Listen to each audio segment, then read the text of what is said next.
ಇದು 2023ರಲ್ಲಿ CSK team champion ಆದಾಗ ನಮ್ಮ ವಿರಾಟ್ ಕೊಹ್ಲಿ ಅವರು ಸಿ.ಎಸ್.ಕೆ ಟೀಮ್ಗೆ ಅಭಿನಂದನೆ ಸಲ್ಲಿಸುವ ಒಂದು ರೆಸ್ಪೆಕ್ಟ್ಫುಲ್ ಸ್ಟೋರಿಯನ್ನ ಇನ್ಸ್ಟಾಗ್ರಾಮ್ನಲ್ಲಿ ಹಾಕ್ತಾರೆ.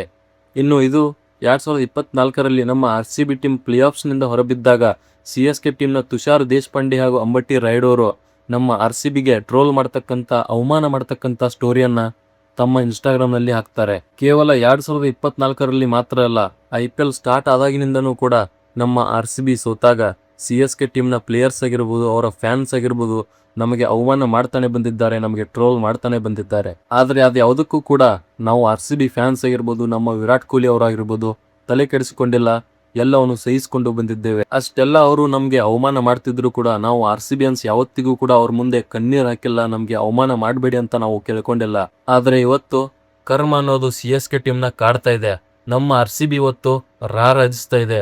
ಈ ಸಂದರ್ಭದಲ್ಲಿ ಸಿ.ಎಸ್.ಕೆ ಫ್ಯಾನ್ಸ್ ಆಗಿರ್ಬೋದು, ಸಿ.ಎಸ್.ಕೆ ಪ್ಲೇಯರ್ಸ್ ಆಗಿರ್ಬೋದು, ಅವರ ಸ್ಟೈಲ್ನಲ್ಲಿ ಅವ್ರಿಗೆ ನಾವು ಪೀಡ್ಸೋಕೆ ಹೋದ್ರೆ, ಟ್ರೋಲ್ ಮಾಡೋಕೆ ಹೋದ್ರೆ ಅವ್ರ ಕಣ್ಣಲ್ಲಿ ನೀರು ಬರ್ತಾ ಇದೆ, ಅವ್ರಿಗೆ ನೋವಾಗ್ತಾ ಇದೆ.